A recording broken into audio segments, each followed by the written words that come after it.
Baron Trump vient d'entrer dans la salle d'audience, pas physiquement, pas comme accusé, pas comme quelqu'un qui fait l'objet d'accusations, mais ses paroles, sa vraie voix, sur un appel d'urgence enregistré, ont été diffusées dans une salle de tribunal à Londres, devant un juge et un jury, dans un procès criminel sérieux. Et au moment où c'est arrivé, au moment où le plus jeune des Trump s'est retrouvé mêlé à une procédure judiciaire en cours, Internet a complètement perdu les pédales. Dans l'écosystème de contenu pro-Trump, dès qu'un enregistrement commence à jouer, la machine à brouillard a tendance à se mettre en marche comme si l'heure de la conférence de presse avait déjà sonné. Des vidéos ont commencé à circuler avec des titres laissant entendre que Baron Trump était entré dans un tribunal et avait livré une sorte de témoignage choc dévastateur qui changeait tout. Que la salle était devenue silencieuse, qu'il s'était passé quelque chose d'explosif. L'histoire réelle est sincèrement intéressante et réellement importante, mais elle est aussi différente de sa version la plus dramatique. Cette mécanique bien connue change jamais vraiment, on prend un fait réel, on lui injecte plus d'oxygène, puis on attend qu'il s'envole comme un ballon de campagne. Voici ce qui s'est réellement passé. Le 18 janvier 2025, Baron Trump, âgé de 19 ans, appelle la police du Royaume-Uni depuis les États-Unis. Il signale qu'une amie lui semble être en train de se faire agresser pendant un appel vidéo. Il entend quelque chose d'alarmant. Il appelle depuis l'Amérique pour tenter d'obtenir de l'aide pour quelqu'un qui se trouve au Royaume-Uni. L'appel aboutit, la police intervient, une arrestation finit par avoir lieu et l'affaire se rend jusqu'à la Snaresbrook Crown Court à Londres. Et dans cette salle d'audience, le 26 janvier 2026, l'appel d'urgence de Baron est mentionné dans le cadre de la procédure. Ses paroles sont lues à voix haute. Le jury entend ce qu'il a dit lorsqu'il a appelé la police. I'm calling from the US. I just got a call from a girl, she's getting beat up. Voilà le choc. Voilà la révélation. Le plus jeune des Trump, celui qu'on avait toujours tenu soigneusement à l'écart du chaos politique et judiciaire entourant son père, appelant la police pour signaler ce qu'il croyait être l'agression d'une amie. C'est en fait un moment notable. Le plus jeune fils d'un ancien président qui devient témoin à distance dans un procès criminel à l'étranger, son appel d'urgence diffusé dans un tribunal britannique, de grands médias, dont la BBC, CBS News et People Magazine, ont tous couvert l'affaire. Mais c'est là que ça devient encore plus intéressant. Le juge a ensuite dit au jury quelque chose de très précis au sujet du récit de Baron. Il faut le traiter avec prudence. Le juge a expliqué aux jurés que comme Baron n'était pas sous serment, n'avait pas été contre-interrogé et pouvait avoir été influencé par son amitié avec la femme au sujet de laquelle il appelait, son récit ne devait pas être considéré comme le fondement principal d'un verdict. Le juge a dit précisément que les jurés devaient se demander si Baron avait réellement vu ce qu'il croyait avoir vu ou s'il avait tiré des conclusions trop vite à partir de ce qu'il avait entendu. Autrement dit, le tribunal a fait la seule chose que le théâtre politique à la Trump trouve généralement très dérangeante. Il a séparé l'émotion forte de la preuve solide. Il y a donc une mise en scène dramatique. La voix du plus jeune des Trump dans un tribunal londonien, un jury qui entend son appel d'urgence, son récit susceptible d'influencer un procès criminel sérieux, et puis immédiatement le juge, publiquement en audience, devant le jury, place un avertissement sur l'ensemble de l'affaire.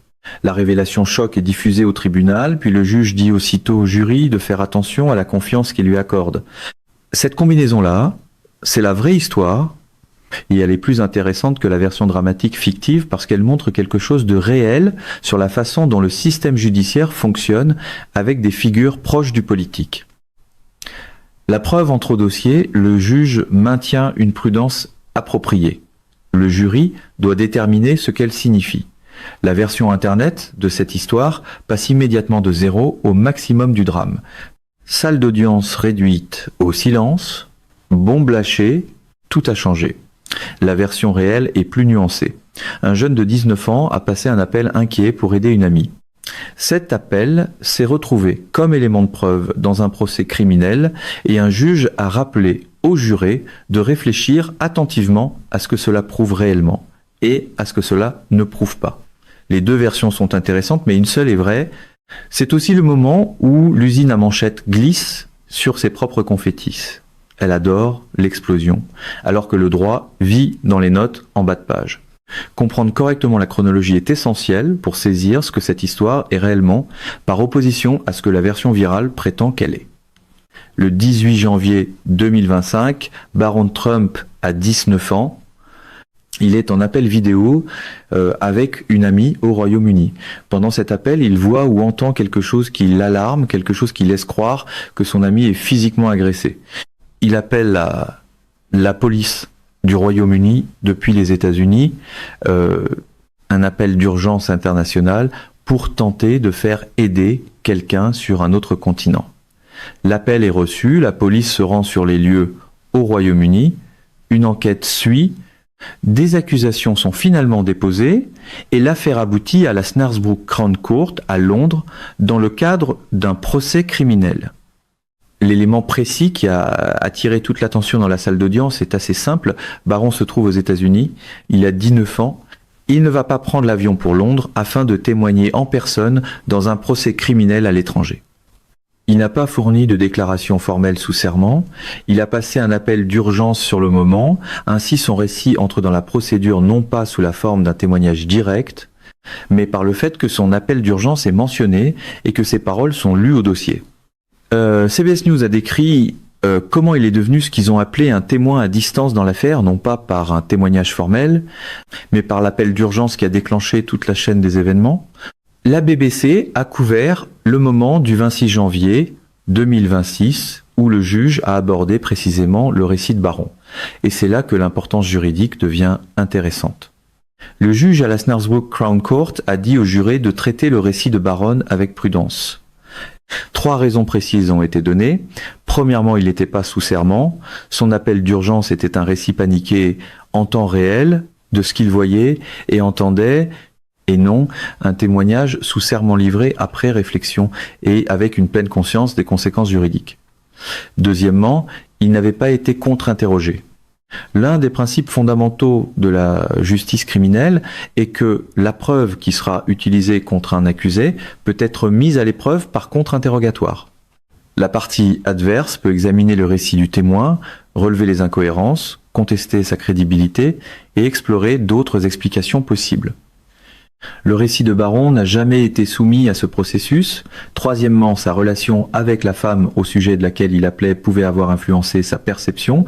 C'était un ami inquiet pour quelqu'un qui y tenait. Cette implication émotionnelle pouvait avoir influencé la manière dont il interprétait ce qu'il voyait et entendait. Le juge a dit aux jurés de se demander si Baron avait réellement été témoin d'une agression ou s'il avait tiré une conclusion à partir d'informations limitées et émotionnellement chargées. Cela compte, parce que l'instruction de prudence du juge constitue en réalité un modèle de la façon dont le système judiciaire est censé gérer ce genre de preuves. Le récit de Baron est admis, il est pertinent. Le jury l'entend, mais le juge fournit des indications appropriées sur les limites de cette preuve afin que les jurés puissent l'évaluer correctement. C'est pas le système judiciaire qui échoue, c'est le système judiciaire qui fonctionne exactement comme il le devrait. La preuve entre ses limites sont identifiées, le jury lui accorde le poids approprié. Mais la version internet de cette histoire traite la prudence du juge comme un retournement dramatique, comme si la révélation choc avait été lancée puis immédiatement affaiblie, comme si le récit de Baron était à la fois explosif et sans valeur. La réalité est plus simple. C'est un élément de preuve dont les limites sont documentées et qu'un juge a expliqué consciencieusement au jury. Les jurés font cela tout le temps avec toutes sortes de preuves. Dans le manuel de traduction pro-Trump, comporte des limites, finit curieusement par vouloir dire « dites-le plus fort ». L'histoire est devenue si virale à cause d'un schéma politico-médiatique bien connu. L'ingrédient clé dans l'histoire de Baron, c'est la nouveauté combinée à une résonance politique. Baron Trump a été tout au long de la carrière politique de son père, l'enfant Trump, le plus soigneusement protégé. Il a été tenu à l'écart de la vie politique publique. Il n'a pas été utilisé comme relais politique comme Don Junior et Eric l'ont été. Il n'a pas été mêlé aux activités commerciales qui ont exposé les autres à des risques judiciaires. C'était simplement Baron, le plus jeune, celui qui ne faisait pas partie de l'histoire. Et maintenant, il se retrouve dans un tribunal à l'étranger, ses paroles lues à voix haute devant un jury. C'est cette nouveauté qui alimente la propagation virale.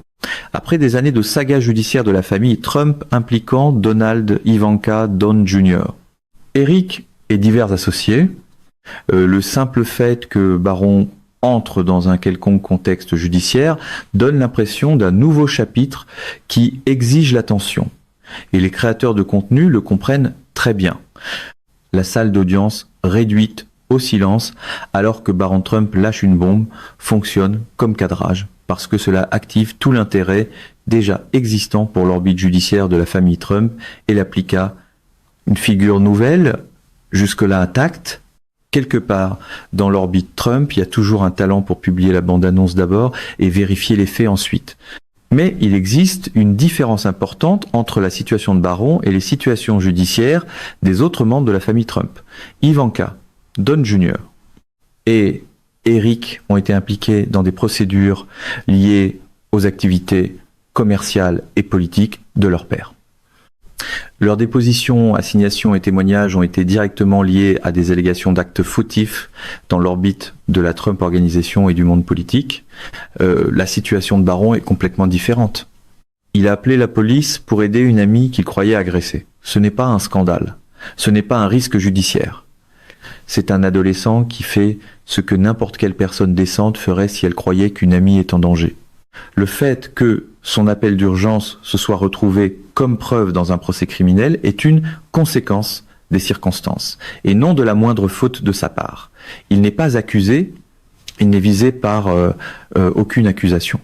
Il est un témoin à distance parce que il se trouve être la personne qui a appelé la police, quand la police devait être appelée. Le cadrage viral qui présente son implication dans le tribunal comme une révélation choc de la même nature que l'exposition judiciaire d'autres membres de la famille Trump est franchement trompeur. Il suggère un niveau de drame et de risque judiciaire que la situation réelle ne soutient pas. Mais dans le modèle de récit de campagne permanente, dès que le nom Trump apparaît, quelqu'un a généralement le réflexe de prendre un mégaphone avant de prendre le dossier. Et l'instruction de prudence du juge, que les vidéos virales présentent comme une preuve que le système judiciaire saperait Barron ou refuserait de lui faire confiance, signifie en réalité exactement l'inverse. C'est le juge qui fait correctement son travail, qui accorde à la preuve son juste poids, sans laisser un récit émotionnellement puissant provenant d'un adolescent politiquement célèbre l'emporter sur l'analyse rigoureuse de l'ensemble de la preuve par le jury.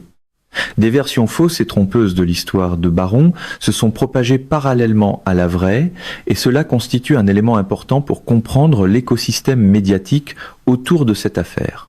Yahoo News a relayé des vérifications des faits concernant des publications virales, affirmant que Barron avait été déclaré coupable ou condamné dans diverses procédures. Ces affirmations sont fausses. Barron n'a été accusé de rien, il n'a été reconnu coupable de rien. Il a passé un appel d'urgence qui est devenu un élément de preuve dans le procès criminel de quelqu'un d'autre. L'histoire réelle se retrouve entourée de versions complètement fabriquées, qui avancent des affirmations encore plus fortes. Et les versions fabriquées obtiennent parfois plus d'engagement que les versions exactes, simplement parce qu'elles sont plus dramatiques. C'est la formule habituelle des médias nourris à l'indignation. La vérité entre par la porte d'en avant, et la version enjolivée arrive sur scène avec les projecteurs déjà allumés. Ce schéma, une histoire réelle plus des versions fictives de plus en plus amplifiées, qui se disputent l'attention dans le même espace des réseaux sociaux, c'est ainsi que la famille Trump est couverte depuis des années. Des procédures judiciaires réelles existent, des versions fictives ou exagérées circulent à côté d'elles. Le public peine à distinguer le documenté de l'inventé. Et le résultat, c'est un environnement médiatique où l'histoire authentique, celle d'un adolescent qui passe un appel d'urgence pour aider une amie, où cet appel devient un élément de preuve dans un procès criminel au Royaume-Uni, où un juge donne au jury des instructions prudentes sur ses limites, se retrouve enseveli sous une pile de contenu, prétendant qu'il s'est produit quelque chose de bien plus dramatique qui en réalité n'est jamais arrivé. 4 points permettent de résumer l'ensemble. Premier point, Barron a fait quelque chose de réellement décent et cela est déformé. C'est important parce que le cadrage viral l'occulte. Un jeune de 19 ans a vu ce qu'il croyait être son ami en train de se faire agresser pendant un appel vidéo. Il a appelé la police immédiatement depuis un autre pays sans hésitation. Ce n'est pas un scandale. Ce n'est pas un risque judiciaire. C'est un jeune qui fait exactement ce que n'importe qui devrait faire dans une telle situation. Le fait que son appel d'urgence ait fini par devenir une preuve dans un procès criminel est une conséquence en aval de ces circonstances. Il n'a pas choisi de devenir un témoin de tribunal. Il est devenu parce qu'il a fait ce qu'il fallait dans un moment effrayant. Le cadrage viral qui traite son implication comme une bombe ou une révélation laisse entendre un niveau de controverse autour de ces gestes qui n'est pas soutenu par les faits. Il a appelé la police parce qu'il pensait que quelqu'un avait besoin d'aide. Le système judiciaire a pris la suite. Traiter cela comme un scandale ou comme une révélation spectaculaire au tribunal n'est pas seulement inexact, cela déforme ce qu'il a fait et pourquoi il l'a fait. Ce qui ressort ici, c'est qu'un geste juste se retrouve aspiré dans une machine narrative qui a toujours préféré le volume à la précision. Deuxième point. La prudence du juge montre que le système fonctionne correctement. C'est important parce que le cadrage viral présente cela comme un rebondissement dramatique alors qu'il s'agit en réalité d'une pratique judiciaire normale. Tous les jours, dans des tribunaux du monde entier, des juges donnent au jury des directives sur le poids approprié à accorder à différents types de preuves. Le oui, dire comporte des limites précises. Les récits de personnes émotionnellement impliquées dans une situation comportent des biais potentiels. Une preuve qui n'a pas été soumise au contre-interrogatoire ne peut pas être entièrement testée. Le juge à la Snaresbro Crown Court a fait son travail. Il a admis le récit de Baron dans la procédure parce qu'il était pertinent. Ensuite, il en a expliqué les limites pour que les jurés puissent l'évaluer correctement. C'est pas le juge qui affaiblit Baron. C'est pas le juge qui prend parti. C'est le juge qui donne au jury les outils dont il a besoin pour faire correctement son travail. Le système judiciaire est censé fonctionner ainsi. La preuve entre ces limites sont identifiées. Les jurés appliquent le scepticisme approprié, le verdict reflète une analyse rigoureuse de tout ce qui a été présenté. Le cadrage viral qui transforme cette instruction de prudence en affrontement dramatique au tribunal passe fondamentalement à côté du rôle réel des directives judiciaires. Contrairement à certaines conférences de presse au style trumpien, une salle d'audience ne fonctionne pas selon le principe voulant que l'affirmation la plus forte soit celle qui se rapproche le plus de la preuve. Troisième point, l'élargissement de l'orbite judiciaire de la famille Trump, voilà la véritable histoire. Voici la portée plus large, réellement significative, de la situation de Baron au-delà de ce cas précis. Depuis des années, l'orbite judiciaire et d'enquête autour de Donald Trump ne cesse de s'étendre. Pas seulement Trump lui-même, mais aussi la Trump Organization, ses enfants adultes, ses associés, ses avocats, ses alliés politiques. Des personnes qui ont eu des interactions avec l'entreprise ou avec l'opération politique se sont retrouvées dans divers types de procédures judiciaires.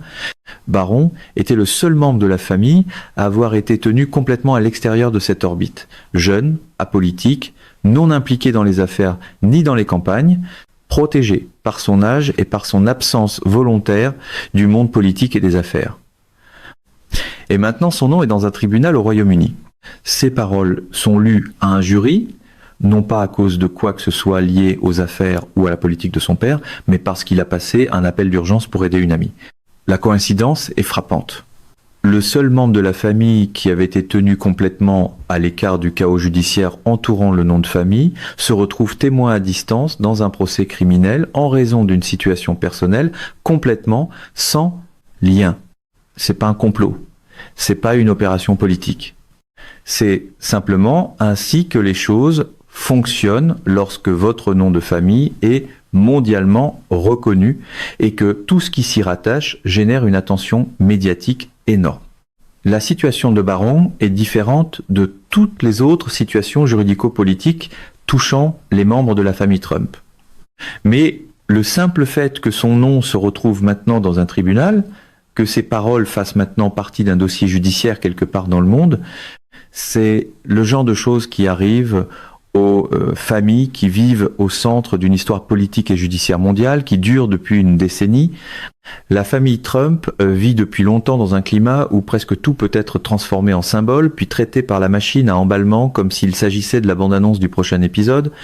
Quatrième point, les histoires réelles sont enterrées sous des fabrications virales. Voilà la conclusion essentielle. L'histoire de Baron Trump au tribunal est réelle, La BBC l'a couverte, CBS News l'a couverte, People Magazine l'a couverte. Un juge a bel et bien demandé au juré de traiter son récit avec prudence. Son appel d'urgence a bel et bien été mentionné dans une procédure judiciaire à Londres. L'histoire réelle est intéressante. Elle contient un véritable drame humain. Un adolescent appelle la police pour aider une amie. Ses paroles se retrouvent dans un tribunal à l'étranger. Un juge encadre soigneusement la preuve.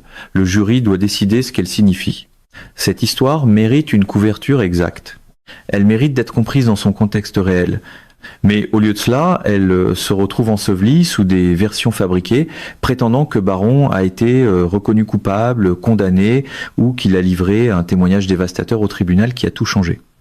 Des affirmations que les vérificateurs de Fed Yahoo News ont précisément examinées et réfutées.